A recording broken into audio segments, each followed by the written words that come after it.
ನಮಸ್ಕಾರ, ರಿವ್ಯೂ ಚಾನಲ್ಗೆ ಸ್ವಾಗತ. ನಾನು ಸೌಖ್ಯ ಗಾಂವ್ಕರ್. ಕೈ ಪ್ರಭಾವಿ ಮಂತ್ರಿಗಳ ಸೀಕ್ರೆಟ್ ಮೀಟಿಂಗ್ ನಡೀತಿದೆ. ಜಮೀರ್ ವಿರುದ್ಧ ಬಹಳ ದೊಡ್ಡ ಕ್ರಮನೇ ಆಗಬಹುದು ಅನ್ನೋ ಬೆಳವಣಿಗೆ ಬೆನ್ನಲ್ಲೇ ಸೀಕ್ರೆಟ್ ಮೀಟಿಂಗ್ಗಳಾಗ್ತಿದ್ದಾವೆ. ಇತ್ತ ಒಬ್ಬ ಬಿಗ್ ಲೀಡರ್ ತಮ್ಮ ಬಲವನ್ನು ಖಚಿತಪಡಿಸ್ಕೊಂಡ್ರ. ಸಿದ್ದರಾಮಯ್ಯನವರು ಮತ್ತು ಡಿ ಕೆ ಶಿವಕುಮಾರ್ ನಡುವೆ ಕುರ್ಚಿ ಫೈಟ್ ನಡೀತಿರೋ ಹೊತ್ತಲ್ಲಿ ತನ್ನ ಎಲ್ಲ ತಯಾರಿಯನ್ನು ಅತ್ಯಂತ ಅಚ್ಚುಕಟ್ಟಾಗಿ ಮಾಡ್ಕೊಳ್ತಿದ್ದಾರೆ ಈ ಮಂತ್ರಿ. ರಿಪೋರ್ಟ್ ಇಡ್ತಾ ಹೋಗ್ತೀವಿ. ರಾಜ್ಯ ಕಾಂಗ್ರೆಸ್ನಲ್ಲಿ ಏನಾಗ್ತಿದೆ ಸದ್ದಿಲ್ಲದೆ ನೋಡ್ತಾ ಹೋಗೋಣ. ಮಿಸ್ ಮಾಡಿದ್ರೆ ನಮ್ಮ ಚಾನಲ್ನ ಸಬ್ಸ್ಕ್ರೈಬ್ ಮಾಡಿ, ನಿಮ್ಮ ಅಭಿಪ್ರಾಯ ಕಮೆಂಟ್ ಮಾಡಿ ತಿಳಿಸಿ. ವೀಕ್ಷಕರೇ, ಜಮೀರ್ ಅಹಮದ್ ಖಾನ್ ಅವ್ರ ಮೇಲೆ ಕ್ರಮ ಆಗಲೇಬೇಕು ಅಂತ ಡಿ ಕೆ ಶಿವಕುಮಾರ್ ಅವರು ಪಟ್ಟು ಹಿಡಿದು ಬಿಟ್ಟಿದ್ದಾರೆ. ಮೊನ್ನೆ ಸಂಪುಟದ ಗಲಾಟೆ ಎಲ್ಲ ನೀವು ಗಮನಿಸಿರ್ತೀರ. ಸಂಪುಟ ಸಭೆಯಲ್ಲಿ ಜಮೀರ್ ಎಂಥ ಪಕ್ಷದ್ರೋಹ ಮಾಡಿದ್ದಾರೆ ಅನ್ನೋ ವಿಚಾರ ಪ್ರಸ್ತಾಪ ಮಾಡಿ ಅವ್ರನ್ನ ಸಂಪುಟದಿಂದ ಹೊರ ಹಾಕಲೇಬೇಕು ಅಂತ ವಿಚಾರ ಮಂಡಿಸ್ತಾರೆ. ಅದಕ್ಕೆ ವಿರೋಧ ವ್ಯಕ್ತವಾದಾಗ ಇತರರಿಂದ ಸಿಡಿದೆದ್ದು ಸಂಪುಟ ಸಭೆಯನ್ನು ಬಿಟ್ಟು ಹೊರ ನಡೀತಾರೆ ಡಿ ಕೆ ಅನ್ನೋದನ್ನು ನೀವು ಗಮನಿಸಿರ್ತೀರ. ಅಷ್ಟರ ಮಟ್ಟಿಗೆ ಸಿಡಿದಿದ್ದಾರೆ. ಆಮೇಲೆ ಹೊರಗಡೆ ರಿಯಾಕ್ಷನ್ ಏನು ಕೊಟ್ಟರು, ಹೌದು ನಾವೇ ಮಾಡಿಸಿದ್ವಿ, ನಮ್ಮೆಲ್ಲ ಅಪವಾದ ಬಂದರೂ ಪರವಾಗಿಲ್ಲ, ಪಕ್ಷದ ಹೈಕಮಾಂಡ್ ಸಂದೇಶ ಇಲ್ಲದೆ, ಅವರ ನಿರ್ಧಾರ ಇಲ್ಲದೆ ಇಲ್ಲಿ ಯಾರೂ ಏನೂ ಮಾಡೋಕ್ಕಾಗಲ್ಲ, ನಮ್ಮ ಕೈಯಲ್ಲಿ ಏನೂ ಇಲ್ಲ, ಹೈಕಮಾಂಡ್ ಏನು ಹೇಳಿದೆಯೋ ಅದನ್ನಷ್ಟೇ ಮಾಡಿರೋದು. ಸೊ ಜಬ್ಬಾರ್ ನಾಸಿರ್ ಅವ್ರ ಮೇಲಿನ ಆ್ಯಕ್ಷನ್ಗೆ ಡಿ ಕೆ ಏನೋ ಮಾಡಿಬಿಟ್ರು ಅನ್ನೋದೆಲ್ಲ ನಡೆಯಲ್ಲ ಇಲ್ಲಿ. ಹೈಕಮಾಂಡ್ ಹಾಗಾದ್ರೆ ನಿರ್ಧಾರ ತಗೊಳ್ಳದೆ ಇಷ್ಟು ದೊಡ್ಡ ಆ್ಯಕ್ಷನ್ ಆಗತ್ತಾ? ಜಸ್ಟ್ ಇಮ್ಯಾಜಿನ್ ಮಾಡ್ಕೊಳ್ಳಿ ಅನ್ನುವ ಮೂಲಕ ಹೈಕಮಾಂಡ್ ನಿರ್ಧಾರ ಇದು, ಯಾರ ಮೇಲೂ ಗೂಬೆ ಕೂರಿಸ್ಬೇಡಿ ಅಂತ ಸೆಡ್ ಹೊಡೆದಿದ್ದಾರೆ ಡಿ ಕೆ. ಇದರ ನಡುವೆ ಈಗ ಜಮೀರ್ಗೆ ಢವ ಹೆಚ್ಚಾಗಿರೋ ಹೊತ್ತಲ್ಲಿ ರಿಸಲ್ಟ್ ಹೆಚ್ಚು ಕಡಿಮೆ ಆದರೆ ಜಮೀರ್ ಔಟ್ ಆಗೋದು ಗ್ಯಾರಂಟಿ ಅನ್ನೋದೇ ರಿಪೋರ್ಟ್. ಈ ಹೊತ್ತಲ್ಲಿ ಜಮೀರ್ ಅಹಮದ್ ಖಾನ್, ಎಚ್ ಸಿ ಮಹದೇವಪ್ಪನವರು ಮತ್ತು ಸಿದ್ದು ಪಾಳ್ಯದ ಒಂದು 2-3 ಜನ ಪ್ರಭಾವಿ ಮಂತ್ರಿಗಳು ಸೀಕ್ರೆಟ್ ಮೀಟಿಂಗ್ ನಡೆಸ್ತಿದ್ದಾರೆ. ಮೀಟಿಂಗ್ ಸೀಕ್ರೆಟ್ ಆಗಿದೆ, ಆಮೇಲೆ ಹೊರಗಡೆ ಬಂದಿದೆ.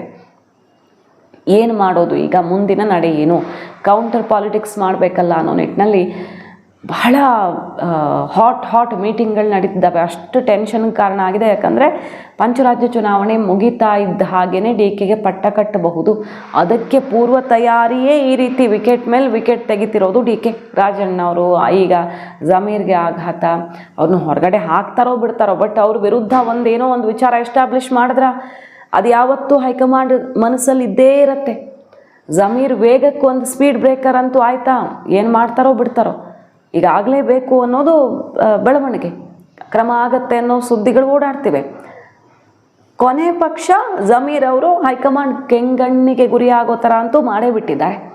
ಈ ಹೊತ್ತಲ್ಲಿ ಏನೋ ಒಂದು ಬದಲಾವಣೆ ಅಥವಾ ಏನೋ ಒಂದು ದೊಡ್ಡ ಬೆಳವಣಿಗೆ ಆಗತ್ತೆ ಅನ್ನೋ ಹಿಂಟ್ ಸಿಕ್ಕಿರೋದಕ್ಕೇ ಸಿದ್ದು ಬಣ ಟೆನ್ಷನ್ನಲ್ಲಿ ಮೀಟಿಂಗ್ ಮೇಲೆ ಮೀಟಿಂಗ್ ಮಾಡ್ತಾ ಇದೆ ಅನ್ನೋದು ರಿಪೋರ್ಟ್. ಮಹದೇವಪ್ಪನವರು ಮತ್ತು ಸತೀಶ್ ಜಾರಕಿಹೊಳಿ ಅವರೆಲ್ಲ ಮೀಟ್ ಆಗಿದ್ದಾರೆ. ಜಮೀರ್ ಅವ್ರ ಜೊತೆ ಮಹದೇವಪ್ಪನವ್ರು ಮೀಟಿಂಗ್ ಮಾಡಿದ್ದಾರೆ.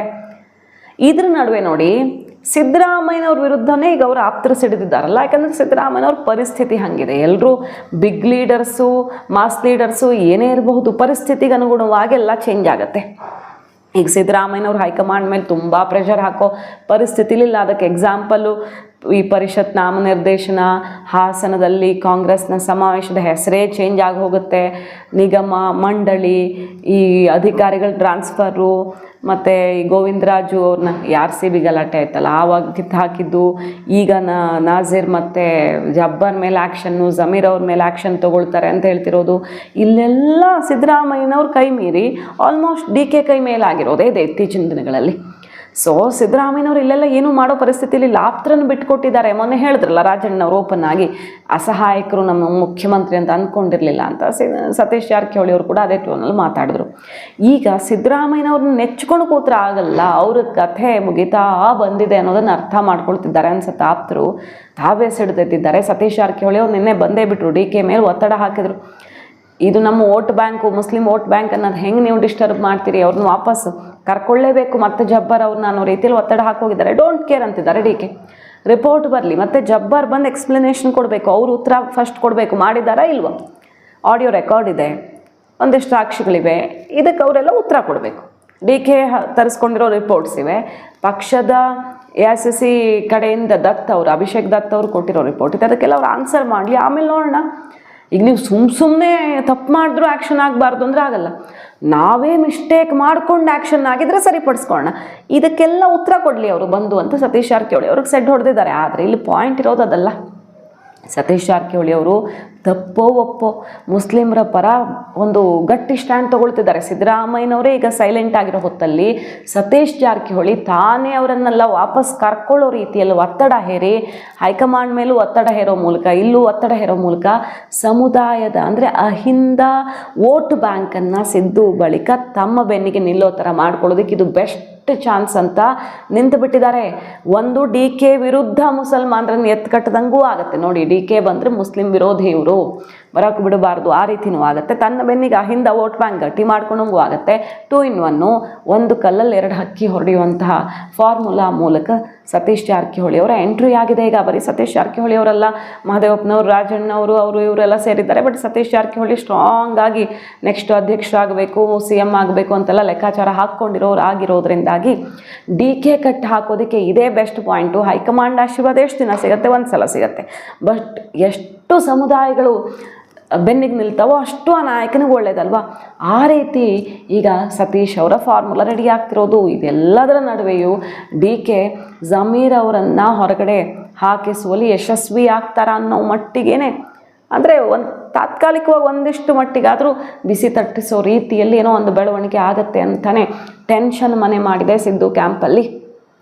ಹಾಗಾಗಿ ಡಿ ಕೆ ಶಿವಕುಮಾರ್ ಅವರು ಒಂದೊಂದೇ ತಮ್ಮ ಪಟ್ಟು ಸಾಧಿಸ್ತಿರೋದನ್ನು ನೋಡ್ತಿದ್ರೆ CM ಆಗೋದು ಖಚಿತವ ಇವರು ಅನ್ನೋ ಮಟ್ಟಿಗೆ ಕೈಪಾಳ್ಯದಲ್ಲೀಗ ಆತಂಕದ ವಾತಾವರಣ. ಮಾಹಿತಿ ಇಷ್ಟ ಆಗಿದ್ರೆ ಮಿಸ್ ಮಾಡಿದ್ರೆ ನಮ್ಮ ಚಾನಲ್ನ ಸಬ್ಸ್ಕ್ರೈಬ್ ಮಾಡಿ, ನಿಮ್ಮ ಅಭಿಪ್ರಾಯ ಕಮೆಂಟ್ ಮಾಡಿ ತಿಳಿಸಿ. Thank you.